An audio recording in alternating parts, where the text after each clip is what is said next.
Esta é a TV ICEB, do Instituto de Cultura Espírita do Brasil, e nós estamos iniciando mais uma reunião fraterna aqui no Instituto de Estudos da nossa doutrina espírita e do Evangelho de Jesus.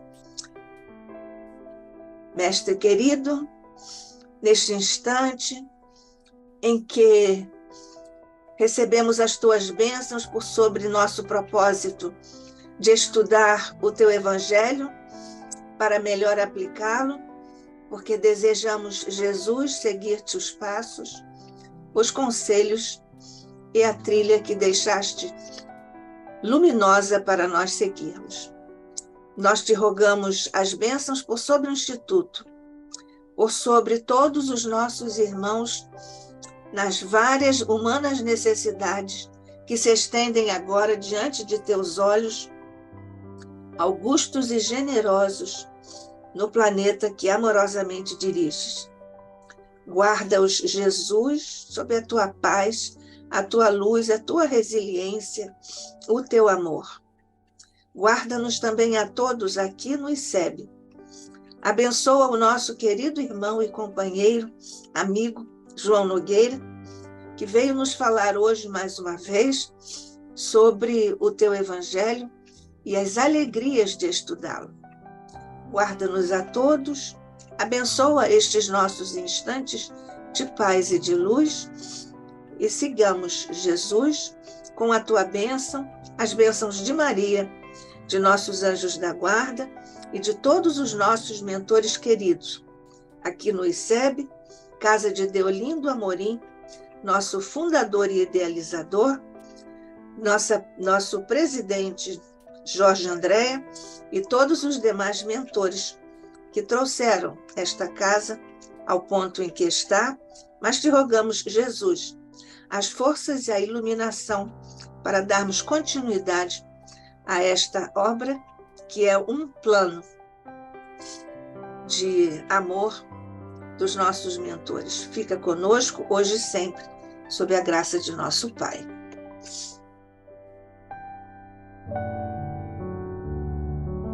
Então, nós recebemos hoje o nosso querido companheiro João Nogueira, que é empresário, carioca, espírita desde 1994, é diretor financeiro do Centro Espírita Caminho do Senhor, aqui no Rio de Janeiro, e da Rádio Rio de Janeiro, a emissora da Fraternidade, 1400 AM, e em todas as plataformas. Seja muito bem-vindo mais uma vez, nosso querido João Nogueira.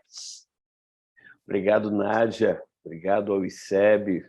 Obrigado a todos que estão aqui no ao vivo e todos aqueles que depois terão a possibilidade de nos acompanhar pelo YouTube. É um prazer, mais uma vez, retornar aqui. Isso. O João vem dar continuidade a uma série que ele está nos trazendo sobre os milagres de Jesus, e hoje ele vai nos falar sobre Jesus acalma a tempestade. Vamos lá nessa calma, João? É muito importante, né, que nós tenhamos calma nessa hora, como dizem. O nosso mestre, ele não revelou tudo aquilo que ele poderia, mesmo porque nós não conseguiríamos entender. Quando ele está conversando com Nicodemos e fala a respeito da reencarnação, eu já trouxe isso aqui de outras vezes, mas é sempre importante nós lembrarmos, Jesus, no final do bate-papo entre ele e Nicodemos, diga-se de passagem, Nicodemos era um doutor da lei, um fariseu muito reverenciado pelos judeus à época, e ele vai à noite ter com Jesus, porque não podia ser visto com Jesus, mas o evangelista João capta esse momento e coloca lá nos seus escritos. E ao final, então, de Jesus ter dado uma aula de reencarnação e de reforma íntima, porque Jesus diz: necessário te é renascer de novo. Renascer em água, que é a reencarnação, e renascer em espírito, que é exatamente a nossa reforma íntima. Sem os dois não poderemos ver o reino de Deus, como diz Jesus, que o reino de Deus está dentro de nós, então nós não podemos ter essa evolução maior caso não façamos a reforma íntima e não tenhamos a reencarnação. Então Jesus, no final desse bate-papo, diz assim: se te falei das coisas da terra e não compreendestes, quanto mais se eu te falar das coisas dos céus. Ou seja, Jesus tem muitas outras coisas que ele poderia falar conosco, só que a nossa capacidade de conhecimento ainda é muito limitada.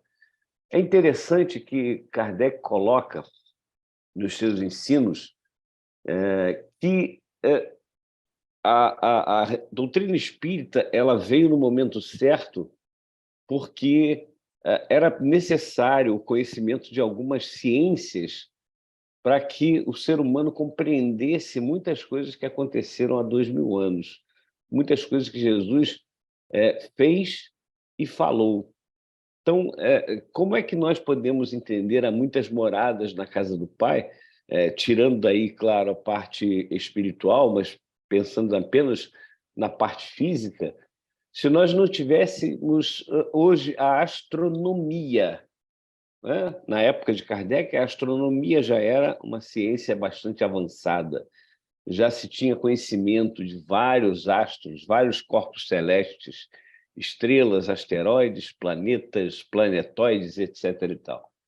Então, como é que nós iríamos entender há muitas moradas na casa do Pai se não fosse o conhecimento da astronomia? A mesma coisa a questão do céu e do inferno, não o livro que a Nádia competentemente estuda no Luz na Penumbra, mas sim o conhecimento, aliás, a crença no céu que está em cima e no inferno que está embaixo, sem a geologia e o próprio conhecimento astronômico. Saber que o céu não está lá em cima e o inferno não está lá embaixo. Que o céu e o inferno são condições psicológicas, condições de consciência da própria pessoa. Então, muitas dessas ciências tinham que ocorrer, tinham que trazer luz para muitos dos fenômenos que ocorreram há 2000 anos que nós não poderíamos, de forma nenhuma, explicar sem o conhecimento dessas ciências. Então, hoje nós temos ainda muitas coisas que não conseguimos compreender perfeitamente. E tanto é que Kardec, quando trata desse trecho no livro A Gênese, os milagres, as predições segundo o Espiritismo, quando ele fala da tempestade aplacada, ele diz o seguinte: ainda não conhecemos bastante os segredos da natureza para dizer se há ou não inteligências ocultas presidindo a ação dos elementos. Na hipótese de haver, o fenômeno em questão poderia ter resultado de um ato de autoridade sobre essas inteligências e provaria um poder que a nenhum homem é dado exercer. Ou seja, o que Kardec está colocando aqui é que não há ainda condições de nós afirmarmos que existem inteligências ocultas, ou seja, espíritos desencarnados, presidindo a ação dos elementos da natureza.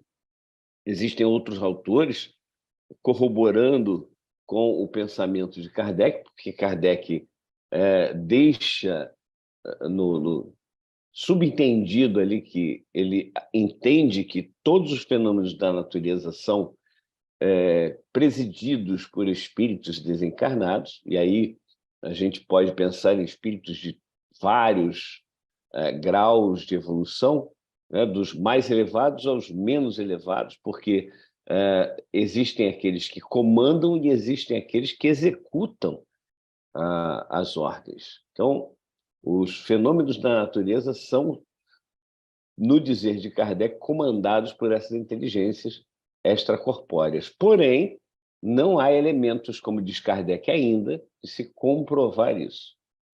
E aí Kardec, depois, no segundo parágrafo, é bem curtinho esse trecho, ele diz: como quer que seja, O fato de estar Jesus a dormir tranquilamente durante a tempestade atesta de sua parte uma segurança que se pode explicar pela circunstância de que seu espírito via não haver perigo nenhum e que a tempestade ia amainar.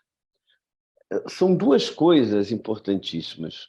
Como nós falamos no nosso último encontro, do Jesus caminhar por sobre as águas, ele tinha a capacidade, sim, de caminhar por sobre as águas, de controlar, de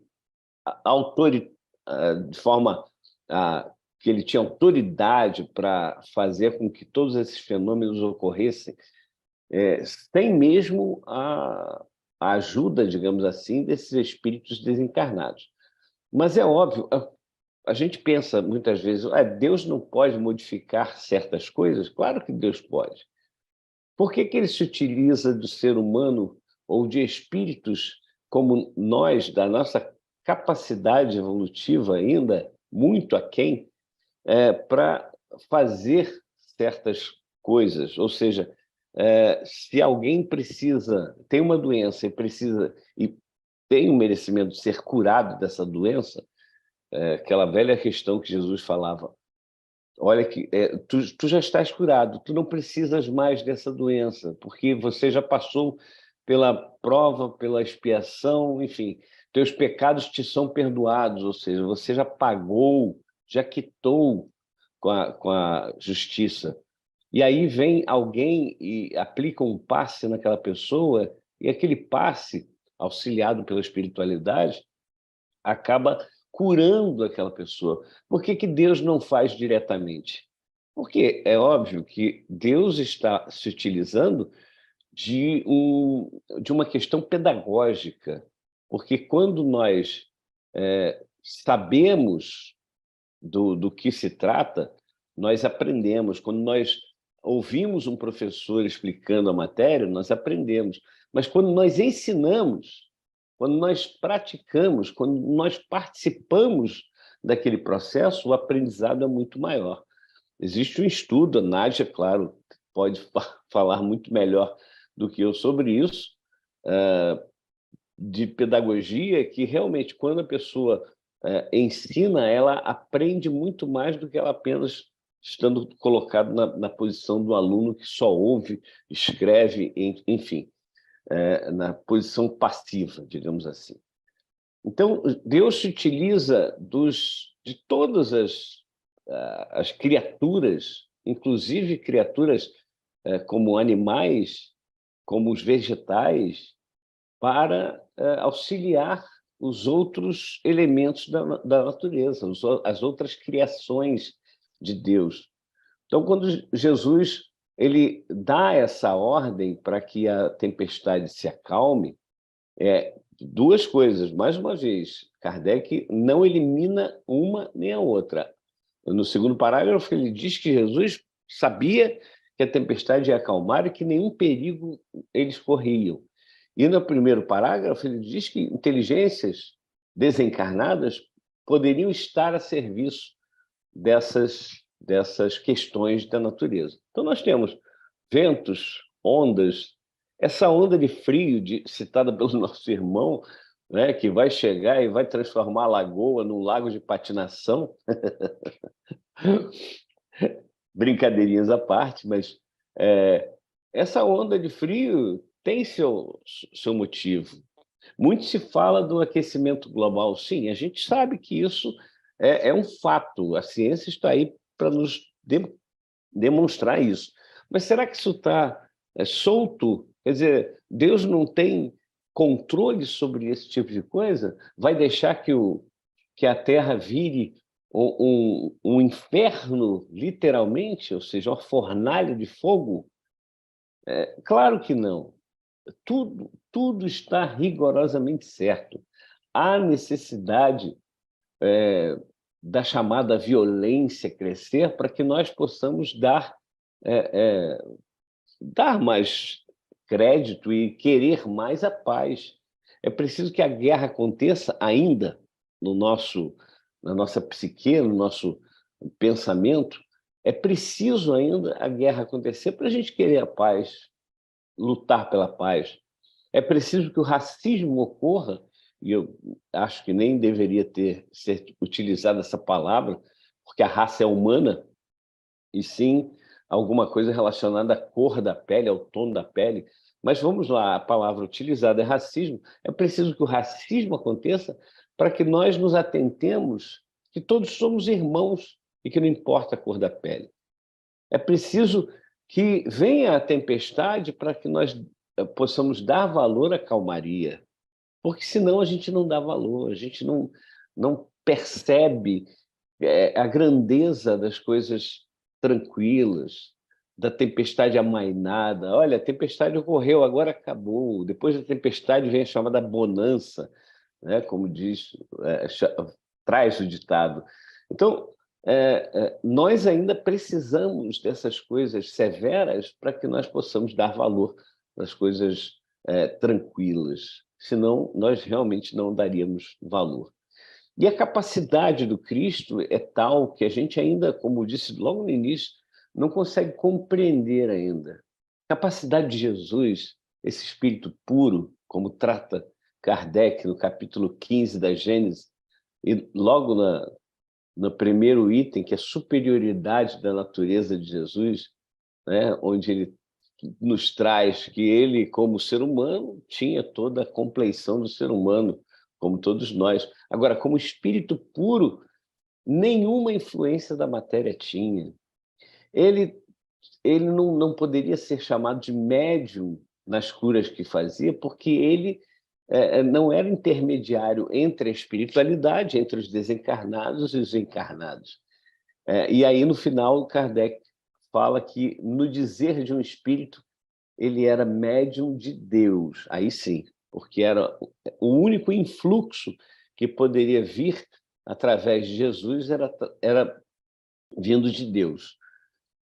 Essa capacidade, ela é algo que a gente vai estudar, vai continuar estudando, e por muitos e muitos anos ainda, para não dizer décadas ou séculos, nós ainda vamos estar não compreendendo tudo aquilo que Jesus fez, tudo aquilo que Jesus falou.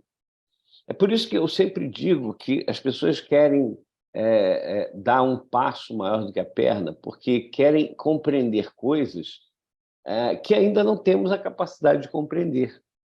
Voltamos sempre às questões 11 e 18 do Livro dos Espíritos, principalmente a 18 aqui nesse caso, que será dado ao homem um dia compreender os mistérios da divindade, e aí a resposta é a partir do momento em que nós nos purificamos, nós nos melhoramos moralmente, o véu do conhecimento vai sendo levantado.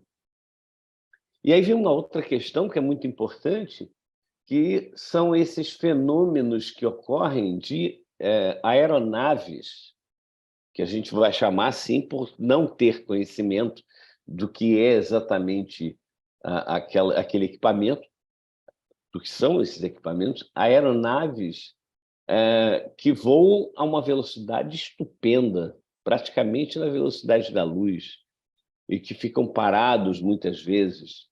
Alguns chamam de UFO, né? Outros de OVNI, objeto voador não identificado. E as pessoas ficam com medo. Olha, eles vão invadir o planeta, vão destruir a humanidade. Como? Se eles têm muito mais inteligência do que o mais inteligente do ser ligado ao planeta Terra. Então, se eles têm muita inteligência capaz de poder voar, capaz de vir do planeta deles até nós, capaz de, inclusive,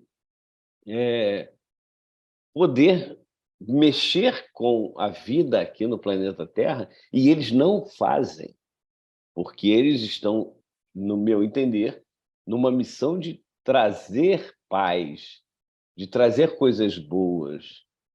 Quando nós vamos na Revista Espírita de 1858 e Bernard Palissy, em espírito, fala a respeito da vida em Júpiter, que é um mundo feliz, é o planeta mais evoluído do sistema solar, segundo ele e segundo Mozart, ele fala dos corpos dos seres lá encarnados, porque eles reencarnam ainda existe a questão da reencarnação, só que a reencarnação, eles estão encarnados, mas eles convivem com os desencarnados como se fosse algo no mesmo ambiente, na mesma realidade. E eles dizem o seguinte: olha, mas os corpos físicos lá, dos reencarnados, eles são mais sutis que os vossos perispíritos. A gente fica assim, meu Deus, como assim? Aí nós entendemos por que as aeronaves do nosso planeta, da NASA, dos russos, dos chineses, vão filmar, como o Hubble faz, vão filmar certos planetas e não enxergam nada, não enxergam vida, porque não tem capacidade de enxergar a vida como ela é, como ela se dá em outros planetas. Será que Marte é aquele deserto todo que aparece nas imagens? Não dá para saber.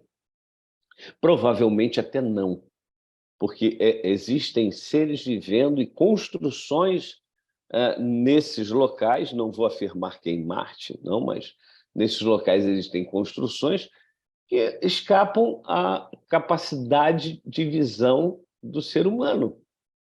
Lembrando que nós temos capacidade limitada de visão, de audição. Tudo que está dentro do espectro da visão do ser humano é captado pela visão e reconhecido pelo cérebro. Mas o que passa para baixo e para cima dessa faixa de visão nos escapa. É a mesma coisa a audição. Tem aquele apito, né? O pessoal chama de apito para cachorro, que é um apito que tem que dá um som acima da capacidade auditiva do ser humano. O cachorro, os animais, né, os gatos, os cachorros, eles ouvem aquilo, mas o ser humano não ouve. Olha que coisa interessante. Então, muita coisa escapa aos nossos sentidos físicos, que ainda, vou repetir, são muito grosseiros. Os nossos sentidos físicos, 5 sentidos, são muito grosseiros. Muitas vezes a gente se acha, né, muito elevado, ou a gente até vê uma pessoa que tem uma capacidade maior do que a nossa, bem maior do que a nossa, tanto intelectual quanto moral, e a gente fala, nossa, é um espírito muito evoluído. Meu Deus, para nós é. É por isso que chamaram Jesus de Deus, porque não entenderam que Jesus não é Deus. Jesus está a serviço de Deus, Jesus é um espírito puro, sim, mas a perfeição absoluta é Deus, não são os espíritos que vão chegar à perfeição relativa, à perfeição que Deus designou para cada um de nós, que nós chegaremos, sim, sabe lá Deus quanto tempo ainda temos e quanto arroz e feijão espiritual para que nós possamos chegar a essa perfeição. Mas aí a gente começa a se enxergar, a pequenez, a nossa pequenez. Tem vários vídeos aí no YouTube, já que nós estamos transmitindo também via YouTube, na TV ICEB, tem vários vídeos de corpos celestes e vai sendo feita uma comparação, começa com Plutão, depois vem a Lua. Outro dia, conversando sobre isso, uma pessoa virou e falou assim, ué, Plutão é menor do que a Lua? Segundo essa comparação que eu vi, sim, Plutão é menor do que a Lua. Olha que coisa. Por isso que não é considerado um planeta, né? Então, Plutão, Lua, algumas outras luas de outros planetas, aí vem o planeta Vênus, depois vem o planeta Terra, né? E aí vai crescendo, crescendo, chega o Sol, depois e aí conforme vai aparecendo outro corpo celeste maior, ele vai diminuindo aquele corpo celeste apresentado, né? A Terra fica pequenininha, depois o Sol começa a ficar pequenininho, depois aparecem outras estrelas maiores e maiores e maiores e maiores, a ponto de apresentarem uma estrela que, para sair de uma extremidade dessa estrela até a outra extremidade, viajando à velocidade da luz, seriam anos. Olha só, 300 mil quilômetros por segundo, essa viagem, que é a velocidade da luz, 300 mil quilômetros por segundo, viajando de uma extremidade à outra dessa estrela, e demoraria anos para que nós pudéssemos fazer essa viagem. É coisa que, às vezes, você fica olhando e falando assim, isso não é possível. Mas só que é possível, é criação de Deus. Aí vem novamente a Gênese de Kardec, quando Kardec fala do fim do universo, né? Suponde um fim para o universo. O que há depois desse fim? O nada? E ele complementa, o nada não existe. E a gente fica assim, meu Deus. Aí voltamos aqui para a nossa realidade, ínfima realidade, e que não é nada desprezível, mas ínfima no sentido de pequeno mesmo, de muito pequeno, comparando com outras grandezas que existem no universo, comparando com o próprio universo. O nosso tamanho é ínfimo, mas, ao mesmo tempo, olha que coisa maravilhosa. Quando você pensa assim, Nádia sabe, eu trabalho numa empresa escocesa e vira e mexe eu estou lá no Reino Unido, e o primeiro-ministro lá, que é aquele descendente de indiano, não sei o nome dele, não lembro o nome dele, mas ele não me conhece. Olha que coisa chata. Agora, olha que coisa linda. Deus me conhece. Deus te conhece, Nádia. O presidente Joe Biden não te conhece, Nádia, mas Deus te conhece. E te conhece mais do que você mesma se conhece. Olha, eu me deslumbro com isso tudo. Quando a gente começa a conversar sobre esse tipo de assunto, a gente fica assim, pasmo, mas muito pasmo. E começamos a perceber a grandeza desse Deus. E a gente não tem outra palavra para utilizar, a grandeza. Ah, Deus é grande? Deus é grande num sentido que a gente nem sabe aplicar aqui. E aí a gente começa a olhar para as nossas vaidades, como diz Eclesiastes, né? Capítulo 3 de Eclesiastes. Vaidades, vaidades, tudo são vaidades. A gente começa a pensar, meu Deus do céu, eu me acho alguma coisa, eu me acho bom. Aí Chico vira para Emmanuel e fala, Emmanuel, eu sou um verme. E aí o Emmanuel fala para o Chico, não faça isso com o verme, pois ele tem uma utilidade tão grandiosa, ele vai fazer com que a terra fique aerada para poder a planta ter vida, ter oxigênio, a planta ter condições de crescer e dar frutos. O que Emmanuel estava querendo dizer para o Chico tudo tem sua utilidade, nada é desprezível na criação divina. Às vezes a gente fica chateado com o mosquito, né? Caiu aqui o fone.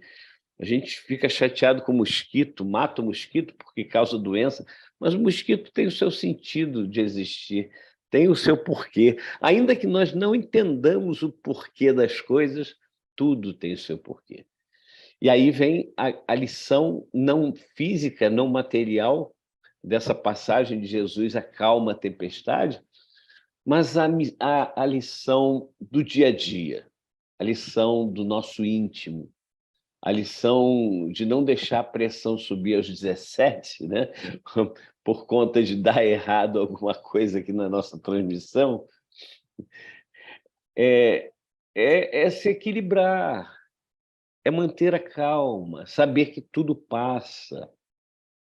A lição que é atribuída a Maria, que Chico pediu a Emmanuel para encaminhar até Maria a súplica dele, porque estava sofrendo em determinado momento, e vem a resposta de Emmanuel falando: Chico, Maria disse que isso também passa, tudo passa, isso também vai passar. E vai passar não só a tempestade que está acontecendo na nossa vida, por exemplo, de saúde, ou a tempestade financeira, né? Não a tempestade de chover muita coisa na nossa vida, que aí ninguém reclama, né? Ninguém reclama que está com muito dinheiro.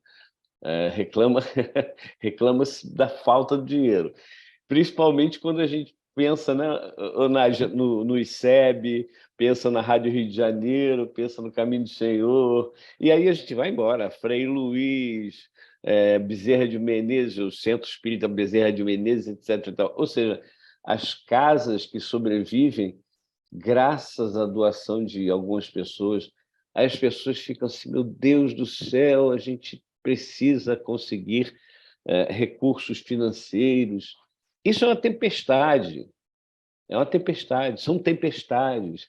Aquele filho, aquela filha que se droga ou que se prostitui, que simplesmente decepciona os pais, isso é uma tempestade. Mas como toda tempestade, ela vai passar. Ela vai passar. E a gente precisa aprender com essas tempestades. Aprender que elas vêm por algum motivo. André Luiz cita em algumas das suas obras que a chuva intensa, os raios, eles vêm para limpar a psicosfera, ou seja, a psicosfera, Joana de Ângeles assim trata a, entre aspas, atmosfera de pensamentos. Nós vivemos numa atmosfera onde existe oxigênio que nós respiramos e que nós nos movemos, e que é uma camada tão grande que pesa sobre nós e faz com que nós fiquemos, não possamos flutuar além do magnetismo da Terra, né? Também a atmosfera faz com que a gente viva aqui se arrastando muitas vezes, né? Existe essa psicosfera, que é um mar de pensamentos onde nós estamos inseridos. E nós somos tanto alimentadores dessa psicosfera, ou seja, nós mandamos os nossos pensamentos para essa psicosfera e recebemos também os vários pensamentos, e pensamentos de todos os tipos. E muitas vezes nós nos encontramos num momento em que esses pensamentos acabam nos machucando, acabam fazendo com que a gente fique tenso, adoeça, inclusive. E a gente precisa entender que essas tempestades elas vão passar. Elas fazem parte do processo evolutivo. Se nós não necessitássemos das tempestades, elas não ocorreriam. Mas elas são necessárias. São necessárias para nos ensinar, não são necessárias porque Deus quer nos castigar, como muita gente pensa. Deus está mandando coisas ruins para a gente. A pandemia, a Covid veio para destruir a humanidade. Não veio para destruir ninguém. Veio para ensinar a gente, veio para nos mostrar o quão frágil é o corpo humano, o quão importante é nós sabermos lidar com a vida e com a vida do outro. O quão importante é nós termos a responsabilidade daquilo que está dentro de nós, que nos contaminou, não contaminar outras pessoas. Muitas vezes, durante a pandemia, nos era perguntado, nós, como espíritas, não deveríamos estar sem medo de desencarnarmos? E aí não teria problema a gente andar sem máscara, a gente andar aglomerando, porque todo mundo vai desencarnar mesmo. A morte não existe, como dizem os espíritas, mas existe uma coisa que é muito séria que Jesus falou, que O escândalo é necessário, ou outras versões, o escândalo é inevitável, mas ai daquele por quem vem o escândalo. Imagina se eu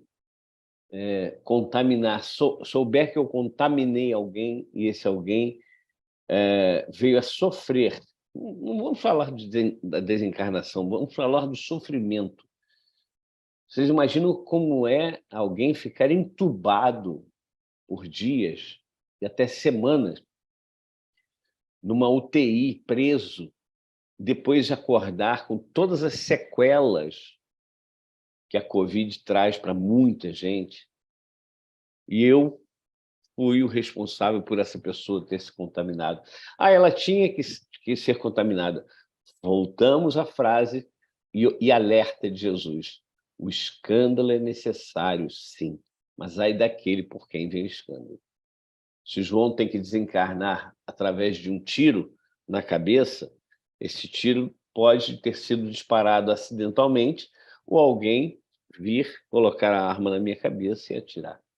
São duas situações completamente distintas. Eu desencarnei pelo tiro na cabeça, mas num caso foi algo simplesmente acidental e no outro foi algo proposital. Então, é o que nós fazemos aos outros que faz com que nós tenhamos realmente a culpa ou não. E nós somos responsáveis por tudo aquilo que nós fazemos a nós e aos outros. Por isso, Jesus vem lá em Mateus 10, 28, fala: não temais os que vos podem matar o corpo, não vos podem matar a alma. Temei antes aquele, no singular, que pode fazer perecer o corpo e a alma no Vale das Lamentações, tradução do nosso querido Pastorino. Então, aquele só é um, só sou eu sou meu único inimigo. Tem gente que fala assim, o meu maior inimigo é fulano. Não, meu único inimigo é o João. Eu não tenho inimigos externos. Aquele que me maltrata, me espezinha, aquele que fala mentiras a meu respeito, não é meu inimigo. Aquele que atirou na minha cabeça não é meu inimigo. Eu sou meu inimigo. Porque se eu não tivesse que passar pelas situações de sofrimento, de dor e de sofrimento, eu não passaria. Aquele Salmo 23 é um salmo que é muito clássico, todo mundo conhece. Ainda que eu ande no vale da sombra e da morte, né? Ainda que eu esteja passando por uma rua deserta que tenha altos índices de criminalidade, se eu não tiver que ser assaltado, se eu não tiver que sofrer nenhuma violência, eu não sofrerei. Não acontecerá nada comigo. Mas nós ainda somos fracos na fé. Por isso Jesus fala naquela passagem que eu citei agora há pouco, de Jesus caminha sobre as águas, e Pedro caminha com ele. Jesus está caminhando e eles acham que é um fantasma, ficam atemorizados e começam a gritar, e Jesus fala, não temais, sou eu. Pedro, então, levanta e fala assim, Senhor, se és tu, diz para eu ir ter contigo. E aí Jesus fala, vem, simplesmente. Olha a simplicidade. Vem, Pedro, vem. E Pedro, então, sai do barco e começa a caminhar por sobre as águas. Olha que coisa. As pessoas ficam assim, meu Deus, mas como é possível isso? É possível. Nós só não sabemos exatamente como fazer, como é que se dá isso. Um dia saberemos. Não tenhamos pressa, nós vamos conhecer as coisas. O que a gente está fazendo aqui é um exercício para que a gente possa compreender um pouco mais. Pedro começa a caminhar por sobre as águas e, de repente, ele falha a fé. Ele duvida e começa a afundar. E Pedro afundando, eu sempre cito isso, eu acho muito interessante um pescador que não sabia nadar. Olha. E aí o Pedro começa a afundar e, desesperado, fala: Senhor, acode-me, eu estou perecendo, eu estou morrendo, eu vou morrer. Jesus, então, pega na mão do Pedro, puxa ele e fala assim: ó homem de fé fraca, ou de fraca fé, como está na versão da Bíblia de Jerusalém. Ou homem de pequena fé, como está em outras Bíblias. Nós somos assim muitas vezes. Nós temos a fé fraca, nós não temos verdadeiramente fé. Por isso que quando Jesus está dormindo no barco, os seus discípulos estão ali no desespero. Ah, meu Deus do céu, nós vamos morrer. Senhor, tu estás dormindo. E aí acordam Jesus. Olha que sacrilégio. Jesus está dormindo ali, acordam Jesus, falam: Senhor, vamos morrer. Jesus acorda, levanta a mão e acalma a tempestade. E aí eles ficam assim, ó. Gente, é impressionante como nós ainda somos assim. A gente passa pelas situações achando que aquilo ali vai ser o fim de tudo, que não tem saída. Para tudo tem saída. Para tudo, absolutamente tem saída. Aí tem amigos que falam assim: só não tem jeito para a morte. E aí eu digo, eu como espírita te digo, até para a morte tem jeito.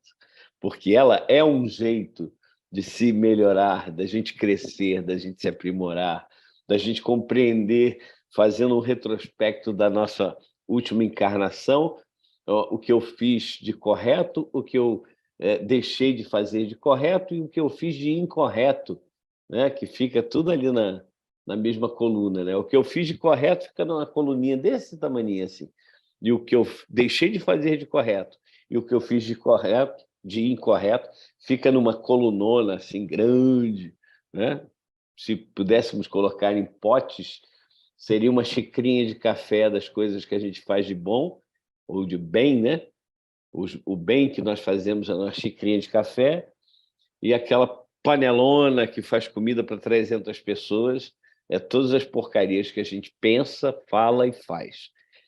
E aí é uma possibilidade, né, na chamada morte ou na desencarnação, da gente fazer esse retrospecto e pensar: caramba, eu posso me preparar melhor para na próxima reencarnação eu estar realmente mais preparado e, como diz lá no livro de Jó, sair com a sacola cheia de feixes, ou seja, mais preparado, mais evoluído, melhor sair da próxima reencarnação, quando nós sairmos desta reencarnação, sairmos melhor do que entramos.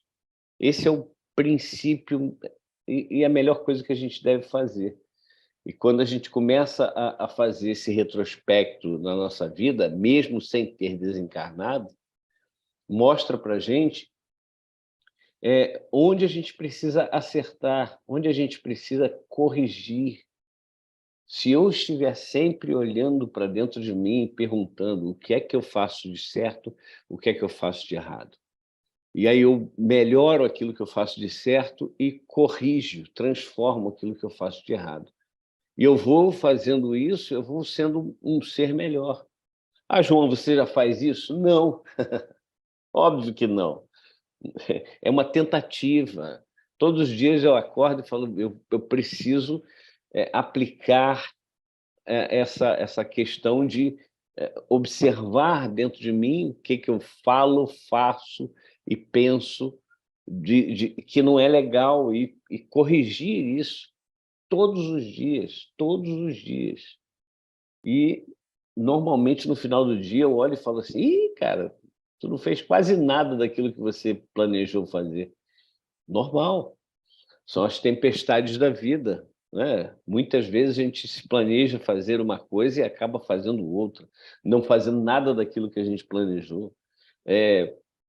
Tem um ditado que diz: o homem põe, Deus dispõe. Não é exatamente Deus, né, que dispõe, são as circunstâncias, são as necessidades que nós temos. Nós temos necessidades e essas necessidades elas vão ser atraídas para nós. Voltando à questão da rua deserta lá, com alto índice de violência, de assaltos, se eu não tiver necessidade de passar por uma situação de assalto, eu vou andar naquela rua tranquilo, sem problema nenhum. Agora, se eu tiver necessidade de passar, pode ser uma rua seguríssima. Tá certo essa palavra, Nádia? Seguríssima, seguríssima. Eu vou ser assaltado. Eu vou ser assaltado. Então, sabe, as pessoas elas costumam evitar situações porque elas acham que as situações vão trazer coisas ruins para ela. Não, ela é que traz situações ruins para ela. Nós é que trazemos situações ruins para nós. Voltando a Mateus 10, 28, quando Jesus fala para que nós não temêssemos os que podem nos matar o corpo, não nos podem matar a alma, é a realidade. Nós não precisamos temer a morte do corpo físico. Nós não precisamos temer as intempéries, as tempestades que são exteriores a nós. O nosso não temer, mas a nossa ocupação, e nem pré-ocupação, nossa ocupação deve ser exatamente nas tempestades íntimas, nas tempestades que ocorrem dentro da gente o tempo todo. E são variadas, e para cada pessoa é um tipo de tempestade. Então, a gente precisa se observar para que aplaquemos as tempestades dentro de nós o tempo inteiro. Até que um dia, isso vai ser tão natural que nós não criaremos mais tempestades. Não será mais necessário. Então, a gente vai viver numa calmaria. Mas só que nós vamos viver nessa calmaria sabendo aproveitar essa calmaria, sabendo dar importância a essa calmaria. Porque hoje a gente não dá importância à calmaria, então por isso que vem as tempestades. A gente precisa de passar por esses momentos para poder não mais gerar dentro de nós essas tempestades. E é isso, essa é a nossa conversa de hoje. Nesse momento, eu estou à disposição para quem quiser fazer pergunta, ou alguma colocação, alguma retificação, inclusive, daquilo que eu falei aqui, ficou aí à disposição de vocês. Obrigada, João, por nos fazer agora meditar e refletir sobre o nosso amado mestre, que já escolhemos seguir, e sobre a paternidade divina também, que é o ponto-chave não só do Evangelho de Jesus, que nós desejamos seguir, mas também da codificação magistral de nosso querido codificador Allan Kardec. Muito obrigada, João. Nós não temos aqui perguntas no chat, mas eu queria... Vocês mais ou menos já tangenciou essas questões sobre a didática de Jesus. Como nós já éramos e ainda somos referenciados às questões da matéria, da tangibilidade, na chamada realidade objetiva, então Jesus trazia isso no campo material.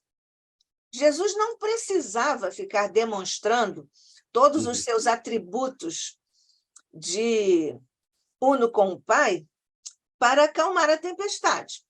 Mas ele precisava fazer aquilo para didaticamente mostrar que é possível. Também Jesus sabia que Pedro ia cair, porque Jesus, como você disse, sabe e nos conhece muito mais e melhor do que nós mesmos. É mais íntimo de nós do que nós mesmos. Mas ele precisava também demonstrar isso, inclusive para o próprio Pedro cair em si. Cair em si é uma expressão que nós usamos, mas passou a ser um conceito que Joana de Ângeles desdobra, como sempre, nós sabemos, magistralmente também. Então, isso também faz parte do nosso autoconhecimento. Conhecermos as nossas limitações para conhecermos os nossos limites. Então, essa é uma questão da didática de Jesus, que em várias outras oportunidades do Evangelho ele também usou isso, que é também digamos, uma lembrança ou uma retomada da postura que Sócrates nos trouxe, né? Então, esse acalmar a tempestade e a mensagem espiritual que vem junto com essa questão física, material, que você trouxe para nós aí tão bem ilustrado. Essa questão de Jesus acalmar a tempestade, que nós não entendemos ainda, mas a física quântica já sinaliza entendimentos para nós quando ele fala, os físicos quânticos ou a quântica fala sobre a nossa capacidade que é inerente, nós nem sabemos que temos, mas à medida que vamos estudando essas coisas, ouvindo dos especialistas, nós vamos ver que é possível, porque, ao mesmo tempo, eu chamo de dupla personalidade, a questão de se comportar como onda e como partícula. Então, com essas questões, existem ou podem ser realizados os chamados milagres. Você citou o Chico, né? O Chico também fazia determinadas coisas que a quântica explica. Nós também faremos, mas só daqui a pouco. Por enquanto, ainda não fazemos nem como o Chico, imagine como Jesus, mas também faremos. Depende do nosso esforço, da nossa disciplina no esforço da evolução para chegarmos a fazer isso. E você falou também, João, da morte, né? Nós dizemos que o Espiritismo matou a morte, que é um jogo de palavras interessante que nós gostamos de fazer. No fundo, não há morte no universo. Existe transformação. A doutrina espírita nos deixa muito seguros a esse respeito, mas uma coisa é entender aqui, outra coisa é viver aqui. A questão da morte, não é isso? Lavoisier foi gênio quando ele disse que na natureza nada se cria, nada se perde, tudo se transforma. Olha, exatamente. Uma coisa divina. E quando eu penso na morte, eu gosto muito daquele pensamento de Fernando Pessoa. A morte é uma curva na estrada. Quer dizer, a pessoa que faz a curva, ela deixa de ser vista por nós, deixa de ser percebida por nós. Aí a gente vai chegar naquela curva, vai entrar e vai ver a pessoa, vai reencontrar a pessoa. Olha que coisa! E vai deixar de ser visto e ser presenciado pelas pessoas que ainda não chegaram nessa curva. É algo assim, uma tirada do Fernando Pessoa magnífica. E se você vai ver também, Paulo de Tarso fala a respeito da morte. Ele diz: onde está tu, ó morte? Onde está, ó morte, o teu aguilhão? Isso. Onde está? Cadê? Não aniquila. Aguilhão aniquilaria. Não existe aguilhão da morte. Não aniquila ninguém. Nós continuamos existindo. E como diz lá na introdução do Evangelho segundo o Espiritismo, né? As vozes ressoarão dos túmulos. Olha que coisa linda. E estão aí os nossos amigos desencarnados conosco o tempo todo. Estão aí com a Nádia, estão aqui comigo, estão aí com cada um de vocês, estão por aí.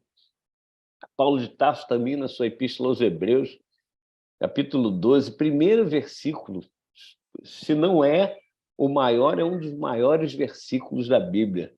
Diz o seguinte: nós que estamos rodeados de uma tão grande nuvem de testemunhas, são esses desencarnados que nos cercam, Deixemos de lado o embaraço e o pecado que tão de perto nos rodeiam, aquelas instigações que alguns dos nossos irmãos fazem conosco, né? Então, deixemos de lado o embaraço e o pecado que tão de perto nos rodeiam e corramos com perseverança a carreira que nos está proposta, que é a carreira da busca do reino de Deus que está dentro de nós, a busca do aperfeiçoamento de cada um de nós. A gente deixar as coisas têm importância, deixa quieto. Por que eu vou me importar com certas coisas? Nós nos importamos com coisas muito banais.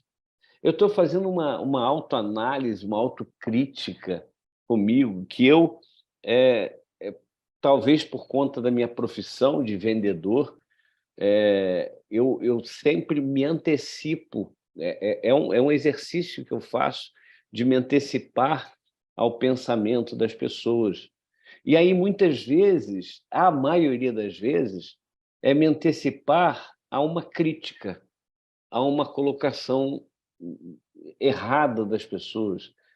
E aí eu falo, mas não posso ser assim, eu não posso fazer esse tipo de coisas. Eu não posso imaginar que todas as pessoas vão estar querendo fazer alguma coisa de errado comigo. Isso não é bom, para mim não é bom, nem para ninguém, na verdade. Mas é uma autocrítica, então eu tenho que falar olhando para dentro de mim. E fazer essa autocrítica é muito importante, porque a gente acaba descobrindo coisas que a gente não sabe. Outro dia, ouvindo um estudo do Rossandro Klinger, o Rossandro tem, todos os domingos, às 10 horas da manhã, ele, através do YouTube, ele faz uma espécie de estudo, digamos assim, né? E ele fala uma coisa que é muito interessante. A questão, outro dia ele falou sobre a questão da mágoa. E muitas vezes a gente fala assim, eu não tenho mágoa nenhuma, não. E ele começou a discorrer e acaba mostrando para a gente que a gente tem um monte de mágoazinhas, mágoas pequenininhas, que aí a gente vai juntando, daqui a pouco dá uma mágoa imensa, por coisas bobas, coisas banais, coisas sem importância.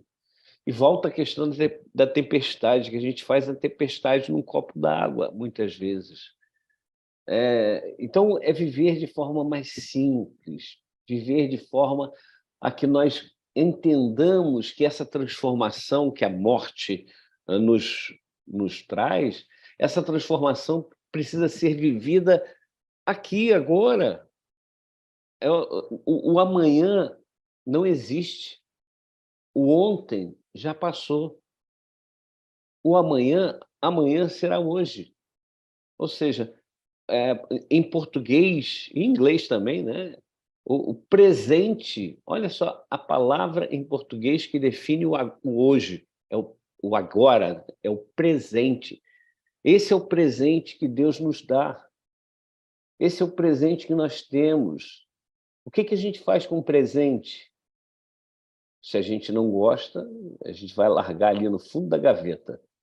Mas se a gente gosta do presente, se a gente aproveita o presente, a gente vai usar esse presente, a gente vai se utilizar desse presente para sair, passear, para curtir um filme, alguma coisa assim.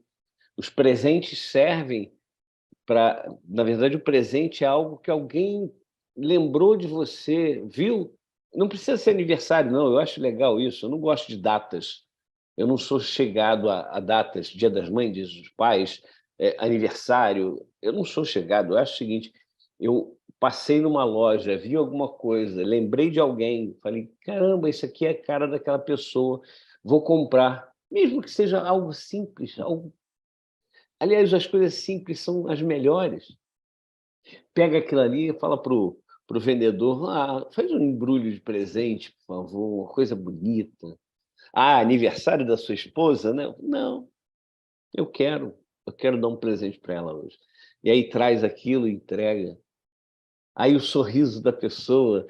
Você não está passando apenas aquele bem material, você está transmitindo a tua energia, e aquilo é muito bom, é muito gratificante. Eu já falei, outro dia falei que eu praticamente todos os dias eu que preparo o café da manhã, e preparo com carinho. Às vezes eu não estou legal, mas aí a gente fala assim, não, vamos fazer uma prece aqui, vamos pensar que isso aqui é uma coisa maravilhosa, que eu poderia estar morando na rua e não ter um café da manhã, eu poderia não ter dinheiro para comprar as frutas que a gente come, o pão, o cuscuz que a minha esposa come, o café, enfim. Eu poderia estar numa cama sem poder sair e sem poder preparar aquele café. Enfim, são tantas as variantes. Aí a gente começa a falar assim, não, isso aqui é um momento que a gente deve agradecer. E por isso é um presente de Deus. É o agora. O Renato Russo, na música Pais e Filhos, tem aquele refrão, que não é exatamente um refrão tradicional das músicas, mas a gente considera um refrão. Repete uma vez. Ele diz assim, é preciso amar as pessoas como se não houvesse amanhã, porque se você parar para pensar, na verdade não há. O amanhã não há, não existe amanhã. Como disse, quando chegarmos amanhã, já será hoje de novo. A gente nunca vive o amanhã. A gente nunca consegue transformar nada amanhã. Só hoje, só agora. Hoje é sexta-feira, véspera de final de semana, aí as pessoas, que bom, hoje é sexta-feira, chega de trabalho. Meu Deus, tanta gente desempregada querendo um trabalho, querendo um emprego. E a gente chega sexta-feira, graças a Deus acabou a semana, agora eu vou curtir. Eu vou curtir, amanhã eu vou para a Rádio Rio de Janeiro fazer o programa A Consolação de Jesus às 9 horas da manhã, depois às 5 horas da tarde tem os 39 anos do Caminho do Senhor, que é 24 de junho, é o dia de São João Batista, é o patrono do Caminho do Senhor, João Batista. E aí, no domingo, tem o programa Caminho do Senhor ao vivo.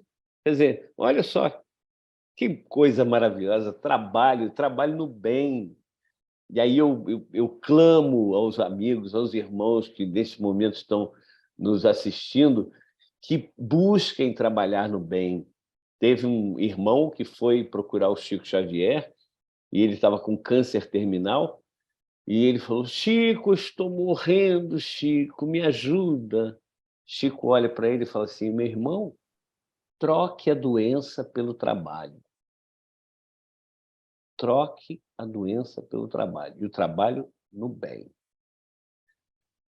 Então, as tempestades da vida, elas vão sendo amainadas à medida que nós vamos trabalhando no bem e olhando para dentro da gente e corrigindo aquilo que deve ser corrigido com tranquilidade, sem pressa.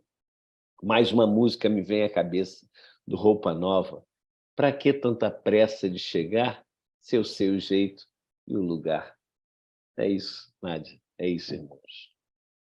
E nós estamos no lugar que é o ICEB, de estudo da doutrina espírita e do Evangelho de Jesus, e de estudarmos juntos, fraternalmente, essas maravilhas, os deslumbramentos que nós temos com todos os atos, todas as passagens de nosso Mestre Jesus, o governador do planeta, nosso irmão de luz, nosso irmão maior, que zela por todos nós, ainda que nós não tenhamos disso noção a cada instante, mas ele faz isso, porque é o governador do planeta e é o mestre de todos nós. Então, João, nós não temos aqui mais perguntas sobre esse tema instigante para nós, porque os milagres de Jesus continuam sendo temas instigantes para todos nós, e nós vamos ter o trabalho abençoado de buscarmos sempre as motivações de Jesus, as lições de Jesus explícitas e implícitas em todos os seus atos, em todos os cenários em que ele fez desfilar a sua grandeza cósmica, e então nós vamos continuar estudando juntos aqui no Instituto de Cultura Espírita do Brasil e em toda parte onde seriamente nós todos nos dispusermos a buscar essas luzes que nos chegam, das quais nós precisamos não só nos aproximar, mas das quais nós precisamos conhecer os mistérios que ali estão gravados, incrustados. Nádia, eu gostaria de ressaltar mais uma vez a importância da nossa união. Hoje, ICEB e a Rádio Rio de Janeiro, graças a Deus, estão cada vez mais se aproximando e cada vez mais compartilhando do trabalho, cada um na sua, e as duas instituições se auxiliando mutuamente. Então, é importante que nós façamos isso no movimento espírita como um todo. A Rádio Rio de Janeiro, que por um tempo andou afastada do movimento espírita, né, por vários motivos, não vem aqui ao caso a gente ficar desfilando, mas hoje a diretoria atual tem o maior interesse, o maior empenho em fazer com que o movimento espírita esteja juntinho da Rádio Rio de Janeiro, que é um canal da divulgação da doutrina espírita.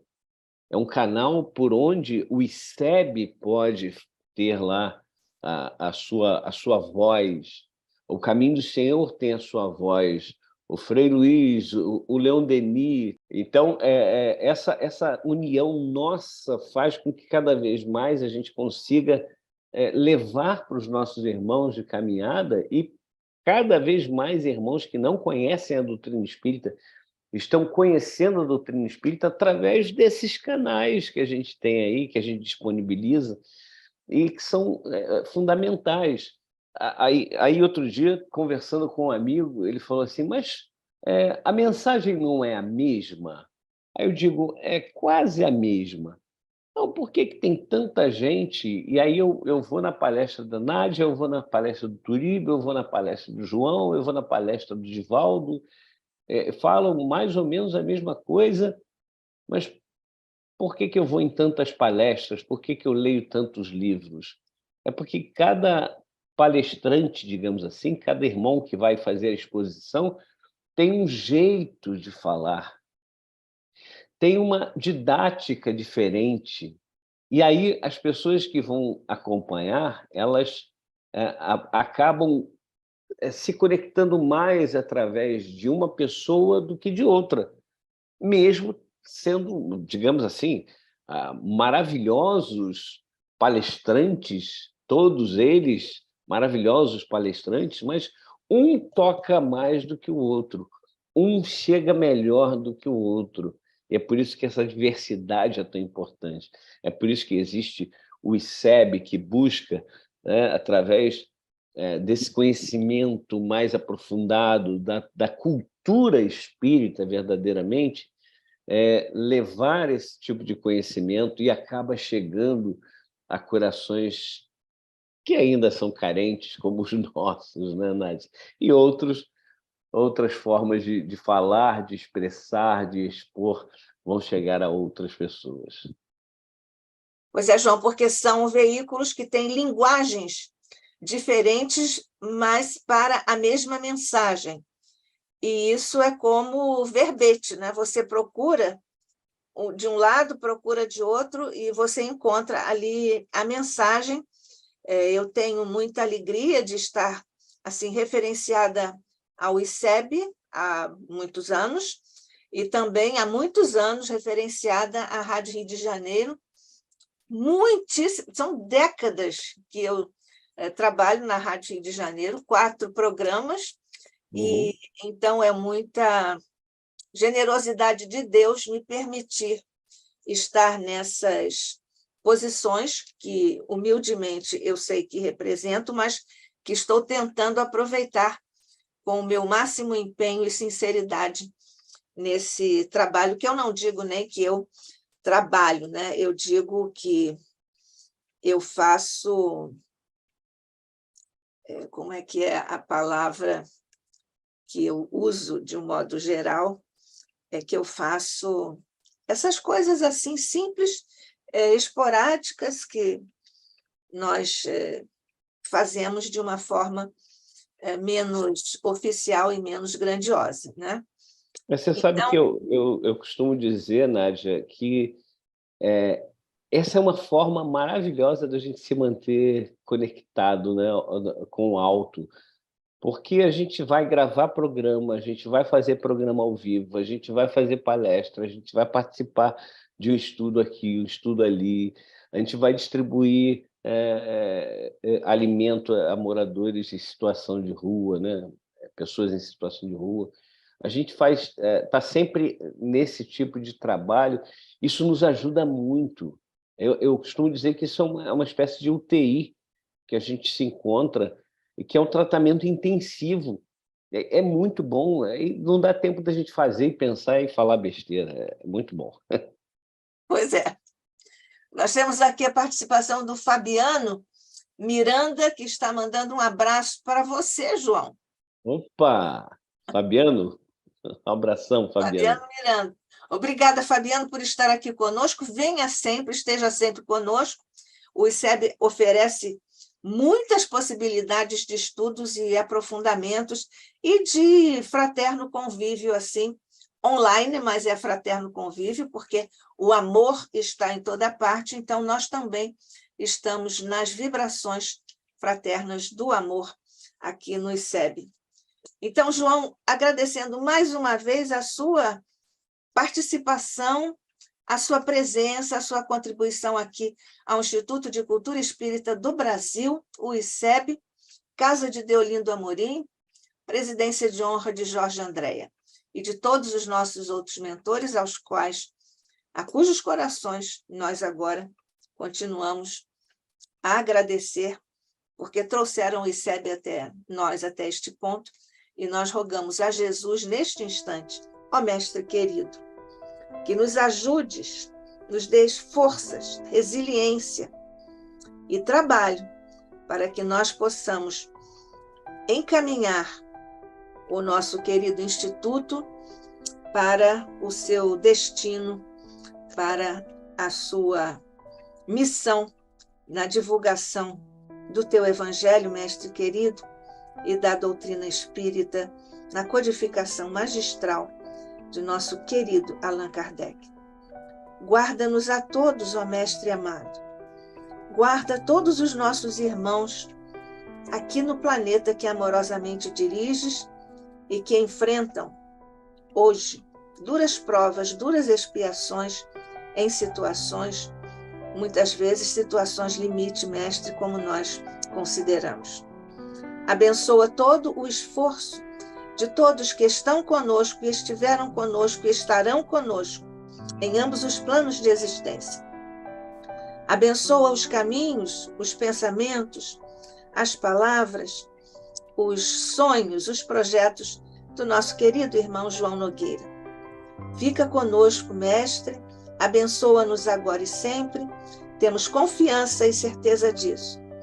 E guarda-nos na tua paz e na tua luz, sob o olhar de nosso Pai. Assim seja.